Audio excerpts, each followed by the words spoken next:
ধুবুৰীত বৰ্তমানে অব্যাহত আছে স্পৰ্শকাতৰ পৰিস্থিতি। আইন শৃংখলাজনিত পৰিস্থিতি অৱনমিত হোৱাৰ পিছতে তৎপৰ হৈছে আৰক্ষী প্ৰশাসন।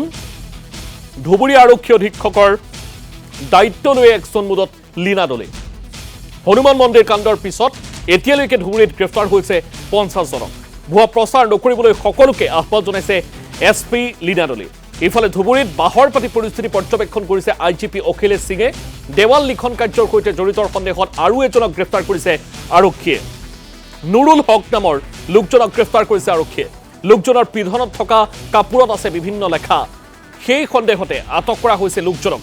মানসিক বিকাৰগ্ৰস্ত বুলি সন্দেহ কৰা হৈছে লোকজনক। बहुत यथेष्ट कंट्रोलत आइছে পৰিস্থিতিটো। ৱালত লিখা জন্তু প্ৰথম যি লিখা আছিল তাৰ পিছত যোৱাকালিও আমি পালো তেনেকুৱা লিখা। তো যোৱাকালি লিখাটো আমি লগে লগে তো বেছি আমি এভিডেন্সটো পাই গ'লো আৰু এভিডেন্স মতে মানুহটো আইডেন্টিফাই হৈ গ'ল। তো তেওঁক এতিয়া আমি আটক কৰি এতিয়া আমি সোধপোছ কৰি আছোঁ আৰু ইণ্টাৰোগেট কৰি গোটেই কথাটো উলিয়াবলৈ এতিয়া নবীন বাংলাৰ কিবা তথ্য কেনেকুৱা প্ৰথম দিন যি ৱাল ৰাইটিং পোৱা হৈছিল তাত সেই কথাটো লিখাই আছিলে।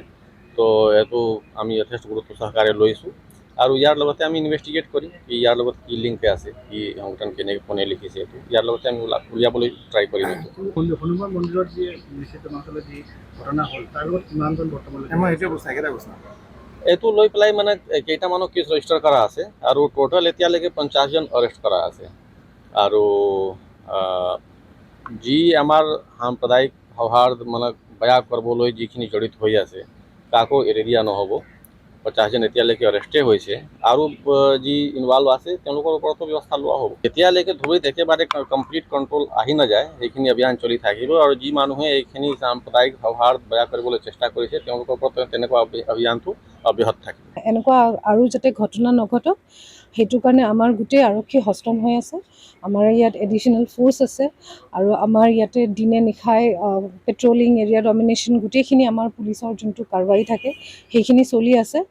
আৰু আমি সকলোকে আশ্বাস দিব বিচাৰিছোঁ যে ইয়াতে আমি কোনো বিপদত যাতে নপৰে কোনো চিটিজেন, আমি সেইটো দেখভাল কৰিম।